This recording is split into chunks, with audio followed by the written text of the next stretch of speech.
أعوذ بالله من الشيطان اللعين الرجيم. بسم الله الرحمن الرحيم. الحمد لله رب العالمين، والصلاة والسلام على النبي الكريم وعلى آله الطيبين الطاهرين المعصومين المنتجبين، ولعنة الله على أعدائهم من الآن إلى قيام يوم الدين. آمين يا رب العالمين. أما بعد، فقد قال الله تبارك وتعالى في محكم كتابه المبين وهو أصدق الصادقين، وقوله الحق. بسم الله الرحمن الرحيم. اللهم وفر في حد من بركاتك، وسهل السبيل إلى خيراتك، ولا تحرمني قبول حسناتك يا هاديا إلى الحق المبين. آیت کریمہ جس میں اللہ تبارک و تعالیٰ نے اعلان فرمایا، یا ایھا الذین آمنوا کتب علیکم الصیام کما کتب علی الذین من قبلکم لعلکم تتقون. اسی آیت کے ضمن میں متقی کی منزلیں، رفعتیں، درجات آپ حضرات کی خدمت میں بیان کیے جا رہی ہے، جس میں 30 روزے 30 پیغامات کے عنوان سے آپ سے گفتگو ہے۔ 19 ماہ رمضان ہے۔ پیغمبر اسلام نے ہمیں سکھایا کہ اس طرح خداوند عالم کی بارگاہ میں حاجات اور دعا کا مطالبہ کرو۔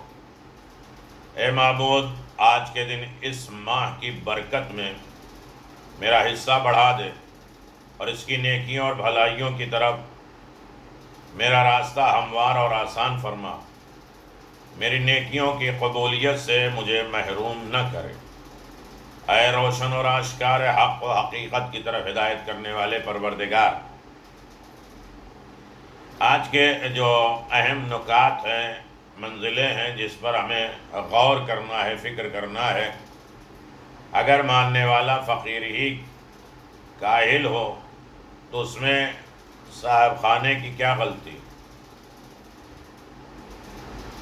گھر سے مانگا جائے، مانگنے کی عادت ہو اور اپنی حیثیت کے اعتبار سے مانگیں، اپنے مقام اور رفعت کے اعتبار سے مانگیں تو انسان کامیاب ہو سکتا ہے۔ جسے مانگنے ہی نہ آئے گھر میں کھانا، تو غلطی کس کی ہے؟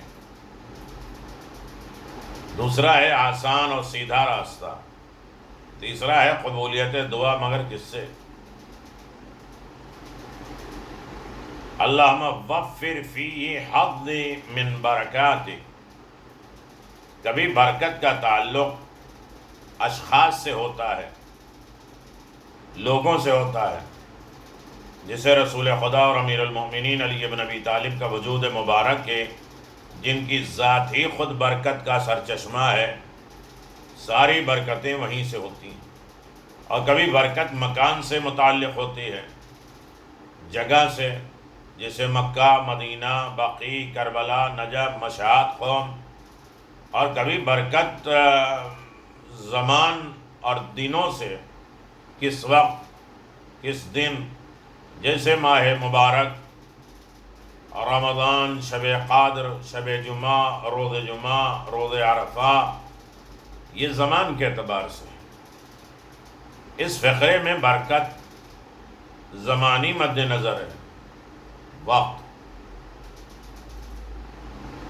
یعنی اس ماہ مبارک رمضان کی عظیم برکتوں سے محروم نہ رہیں، اور جتنا ہو سکے اس سے فائدہ اٹھا لیں۔ برکت کے معنی ہیں نمو اور زیادہ ہونے کے، اضافہ ہو جانے کے، جسے جوہری نے صحاح میں بیان کیا ہے کہ اس طرح فائدہ پہنچانے والے کے لیے بھی معنی میں ہے۔ انسان کے شخصی وجود کے آثار اس قدر نمایاں ہیں، نمو ہیں، بڑھتے رہتے ہیں، جسے دوسرے افراد بھی سیراب ہوں۔ سورہ مریم کی آیت نمبر 31 میں حضرت عیسیٰ علی نبینا وَجَعَلَنِي مُبَارَكًا أَيْنَمَا كُنْتَ اوصانی بالصلاۃ والزکاۃ ما دمت حیا، اور جہاں بھی رہوں بابرکت قرار دیا ہے، اور جب تک زندہ رہوں نماز اور زکوٰۃ کی وصیت کی ہے، جہاں کہیں رہوں بابرکت۔ اس آیت شریفہ میں مبارکن کی تفسیر نفع سے کی گئی ہے، یعنی وہ شخص جو بہت زیادہ فائدہ پہنچانے والا ہو اور جس کے وجود کی برکت دوسروں تک بہت زیادہ فائدہ پہنچا۔ پروردگار نے رسول اکرم صلی اللہ علیہ وسلم سے متعلق حضرت عیسیٰ کو وحی کے ذریعے پیغام دیا، انما نسأل من مبارکۃ لها بیت فی الجنہ، اس کی نسل مبارک ہے۔ ماہ مبارک ماہ رمضان ماہ برکت ہے، یتیموں کی سرپرستی کا مہینہ، رشتہ داروں اور عزیزوں کے قرابت داروں اور ضرورت مندوں کو افطار دینے کا مہینہ، ماہ معنویت روحانی مہینہ، تقوی روح کا مہینہ۔ اس لیے ان دعائیں جملہ میں ہم خدا سے درخواست کرتے ہیں کہ زیادہ سے زیادہ اس دن کی برکتوں سے فائدہ اٹھائیں۔ اس جملے میں صرف فائدہ اٹھانے کا ذکر نہیں ہے، بلکہ زیادہ سے زیادہ فائدہ اٹھائیں، برکت اٹھائیں، ان دنوں کے فائدہ لے لیں، افطار کرا کے، لوگوں کے کام آ کے، لوگوں کے غلطیوں کو معاف کر کے، لوگوں کے دل جوئی کر کے، اس میں اپنے اعمال اور خیر میں برکت داخل کریں۔ دوسرا جملہ ہے وَسَحِّلْ سَبِيلِ إِلَىٰ خَيْرَاتِكَ۔ بعض راستے، کچھ راستے ناہموار ہوتے ہیں، اوپر نیچے اوپر کھائیں اور پیچیدہ اور ابڑ کھابڑ پتھریلی جگہ ہوتی ہے، اور بعض بالکل ستھرے صاف، کچھ گرد و غبار سے اٹے ہوئے ہوتے ہیں۔ اسی طرح خیرات کا راستہ، نیکیوں کا راستہ، اچھے کام انجام دینے کا راستہ مسائل اور دشواریوں سے بھرا ہوا ہے، بڑی زحمتیں، تکلیفیں، ان رکاوٹیں قدم قدم پہ ملیں گی رکاوٹیں۔ انسان کوئی بھی ایک چھوٹا سا بھی اچھا کام نہ کر پائے، اس لیے اچھے کام انجام دینے میں جلدی کرنی چاہیے۔ کبھی شیطان کا جال راستہ بند کر دیتا ہے، رکاوٹ ڈال دیتا ہے۔ ارشاد رب العزت ہے، خداوند عالم نے اعلان فرمایا فَاسْتَبِقُوا الْخَيْرَاتِ، نیکیوں کی طرف سبقت کرو۔ اسی لیے میرے مولا نے کہا کہ ماہ رمضان مسابقے کا نام ہے، ریس لگانے کا، کون نیکیوں اور خیرات میں آگے بڑھ سکتا ہے۔ امیر المؤمنین علی بن ابی طالب علیہ السلام نے نہج البلاغہ میں ارشاد فرمایا سُئِلَ عن الخیر ما ہوا لیس الخیر ان یکثر مالک ولدک ولکن الخیر ان یکثر علمک ان یعظم علمک ان تباہی الناس بعبادت ربی فإن احسنت حمدت اللہ ان اساءت استغفر اللہ۔ آپ سے خیر کی بات میں سوال کیا گیا ہے تو فرمایا کہ خیر مال اور اولاد کی کثرت نہیں ہے۔ زیادہ خیر مال میں بڑھ جائے، اولاد میں بڑھ جائے، عزتوں میں بڑھ جائے، خیر علم کی کثرت، زیادہ علم، حلم کی عظمت، بردباری برداشت کرنے کی طاقت ہو جائے، اور یہ ہے کہ لوگوں پر عبادت پروردگار سے ناز کرو۔ اگر نیک کام کرو تو اللہ کا شکر بجا لاؤ، برا کام کرو تو استغفار کرو، اور یاد رکھو کہ دنیا میں خیر صرف دو طرح کے لوگوں کے لیے ہے۔ وہ انسان جو گناہ کرے تو توبہ سے اس کی تلافی کر لے، توبہ کر لے، ختم کر لے، اور انسان جو نیکیوں میں آگے بڑھے۔ سورہ حج میں ارشاد ہے وَاعْبُدُوا رَبَّكُمْ افْعَلُوا الْخَيْرَ لَعَلَّكُمْ تُفْلِحُونَ۔ وَاعْبُدُوا رَبَّكُمْ افْعَلُوا الْخَيْرَ لَعَلَّكُمْ تُفْلِحُونَ۔ اے ایمان والو، رکوع کرو، سجدہ کرو اور اپنے رب کی عبادت کرو، کار خیر انجام دو، شاید اسی طرح کامیاب اور نجات یافتہ ہو جاؤ گے۔ خیر کے بہت سارے مصدر ہیں، خیر کہاں سے ہوتا ہے، کس طرح ہوتا ہے، جنہیں امیر المؤمنین کی پیروی بھی ہے کہ امیر المؤمنین کی پیروی، ان کی اطاعت، ان کی محبت، ان کے کہنے پر عمل کرنا، یہ طریقے کا خیر ہے۔ اور یہ سارا خیر ولایت علی سے ہے۔ اگر ولایت علی بن ابی طالب ہے تو سارے خیر فائدہ دیں گے، اگر محبت علی بن ابی طالب نہیں ہے تو کوئی بھی نیکی کہے جانے کے قابل نہیں ہے۔ امام موسیٰ ابن جعفر علیہم السلام عن ابیہ علیہ السلام فی قول اللہ عز وجل یا ایھا الذین آمنوا ارکعوا واسجدوا الى آخرها امرها بالرکوع والسجود وعبادت اللہ قد افترى اللہ علیہم اما فعل الخیر فهو طاعت الامام امیر المؤمنین علی بن ابی طالب علیہ السلام بعد رسول اللہ صلی اللہ علیہ وآلہ وسلم۔ امام نے فرمایا کہ اے ایمان لانے والو، اے لوگوں، رکوع اور سجدے کرو، اور الا امرکم بالرکوع والسجود عباد اللہ، تمہیں حکم دیا گیا ہے رکوع اور سجدہ یہ اللہ کی عبادت ہے، اگر اس سے منہ موڑو گے نہیں منہ موڑنا۔ وَأَمَّا فِعْلُ الْخَيْرِ فَهُوَ طَاعَةُ الْإِمَامِ، لیکن خیر، اچھے کام، نیک کام، یہ امیر المومنین کی اطاعت ہے رسول کے بعد، صلی اللہ علیہ وسلم کے بعد۔ تمہیں آرڈر دیا گیا رکوع کرو، سجدہ کرو، لیکن خیر جو ہے وہ نیکی کیا ہے؟ ولایت علی بن ابی طالب، محبت علی بن ابی طالب، اطاعت علی بن ابی طالب علیہ السلام۔ تیسرا جملہ وَلَا تَحْرِمْنِي قُبُولَ الْحَسَنَاتِ، یہ دنیا خدا کی دنیا ہے، اسے اس نے ایک خاص مقصد سے بنایا ہے۔ اس کی ساخت بناوٹ اور اس کا نظام دونوں انسان کی آزمائش کے لیے بنائے گئے ہیں، اس لیے اس کے نظام ساخت میں ایسی چیزیں رکھ دی گئی ہیں جو ہمارے لیے امتحان کی صورت میں پیدا کرتی رہتی ہیں۔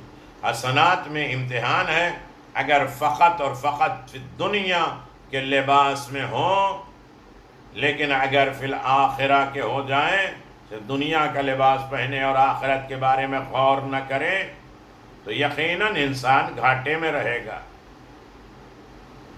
جو لوگ برائی کریں انہیں منہ کے بل جہنم میں دے دیا جائے گا، اور تمہیں تمہارے اعمال کے علاوہ بھی کوئی معاوضہ بدلہ نہیں دیا جا سکتا۔ روایت میں ہے کہ بالحسنہ سے مراد امیر المؤمنین کی ولایت ہے، بالسیئہ سے مراد عداوت اور بغض امیر المؤمنین ہے۔ ربنا آتنا فی الدنیا حسنۃ وفی الآخرۃ حسنہ وقنا عذاب النار۔ عزیزان محترم، یقیناً سارے حسنہ، ساری نیکیاں ولایت علی، محبت علی ہے، اور ساری برائیاں علی سے بغض و دشمنی ہے۔ ابی عبداللہ علیہ السلام انہ قرع من جاء بالحسن فلہ عشر امثالہا فقال اذا جاء بها من الولایت فلہ عشر امثالہا، کوئی بھی ایک نیکی 10 نیکیوں کے برابر ہے، کب؟ جب ولایت علی ہو، محبت علی ہو۔ اگر محبت علی نہیں ہے تو کوئی حسنات 10 کیا، اس کے ایک کے برابر بھی نہیں۔ وَإِذَا جَاءَ بِالسَّيِّئَةِ فَلَا يُجْزَى إِلَّا مِثْلَهَا، اور جب انسان برائی کرتا تو اسی کی مثل ہوتا ہے۔ اما قول من جاء بالحسن فله خیر منه وهم من فاضع يومئذ آمنوا بالحسن ولا يتعنوا وحبنا من جاء بالسيئة فكذب وجوهكم في النار فهي بغضنا اہل بیت لا يقبل الله لهم عملا ولا صرفا ولا عدلا وهم في النار۔ ولایت علی نہیں ہے تو یاد رکھیے بغض علی ہے تو نہ کوئی عمل، نہ کوئی کار خیر، نہ کوئی عادل، نہ انصاف، کچھ بھی نہیں، سب بیکار ہے، اور اس کو سیدھا جہنم میں ڈال دیا جائے گا۔ لا یخرج منہا ولا یخفف عنہم العذاب، نہ جہنم سے نکالا جائے گا نہ اس کے عذاب میں کوئی کمی ہوگی۔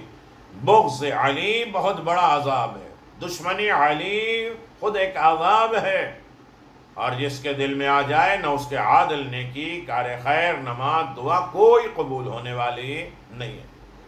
آج 19 ماہ رمضان ہے، امیر المؤمنین علی بن ابی طالب کے ضربت کی تاریخ، خدا سے ہم دعا کریں کہ ہمیں نعمت ولایت امیر المؤمنین سے مالا مال کر رکھے۔ اور کتنے ایسے لوگ گزرے ہیں جو ولایت علی کے جرم میں موت کے گھاٹ اتار دیے گئے، اس کی حفاظت جان دے کر بھی کریں، مال سے، دولت سے، جان سے ولایت علی کو بچائیں، محبت علی ابن ابی طالب کو بچائیں۔ اللہ اللہ کیا تاریخ ہے۔ اسبق ابن نباتہ ابن عباس سے نقل ہے کہ رسول خدا نے فرمایا یا علی ابشر بالشہادت فإنها مظلوم بعدی مقتول، فقال علی علیہ السلام یا رسول اللہ ذالک فی سلامت من دینی، قال فی سلامت من دینک، انک لن تضل ولن تضل ولولاک لم يعرف حزب اللہ بعدی۔ یا علی آپ کو شہادت کی خوشخبری ہو، کیونکہ آپ علیہ السلام میرے بعد مظلوم ہوں گے اور قتل کیے جائیں گے۔ تو حضرت علی بن ابی طالب علیہ السلام نے فرمایا یا رسول اللہ کیا اس وقت میرا دین سالم ہوگا؟ ہاں، حضرت نے فرمایا کہ ہاں آپ کا دین سالم ہوگا، محفوظ ہوگا، یقیناً آپ ہرگز گمراہ نہیں ہوں گے، اور ہرگز آپ کے اندر لغزش، خطائیں سرزد نہیں ہوں گی۔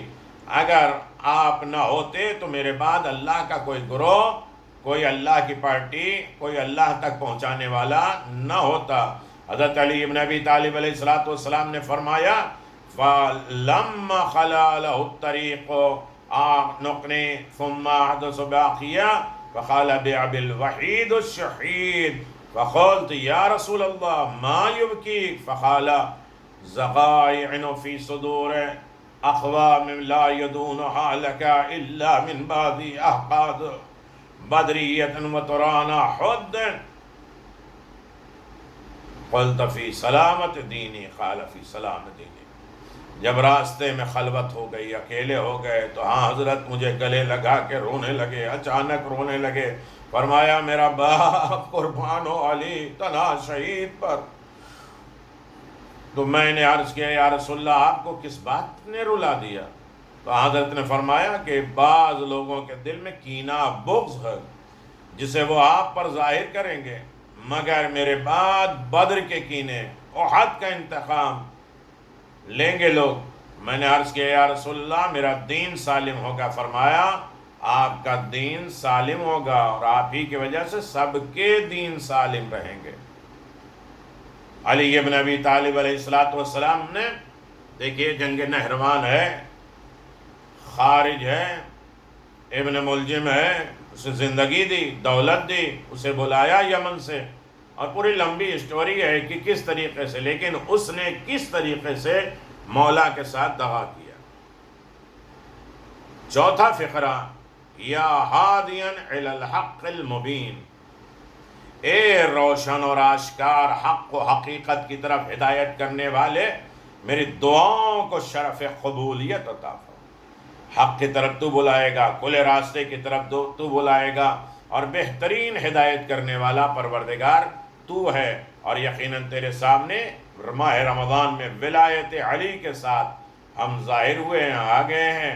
میرے کریم پروردگار ہماری عبادتوں کو، ہماری دعاؤں کو، ہماری مناجات کو بارگاہ رب العزت میں قبولیت کا شرف عنایت فرما۔ دعا ہے ماہ رمضان کی برکات سے زیادہ ہمیں فائدہ اٹھانا ہے۔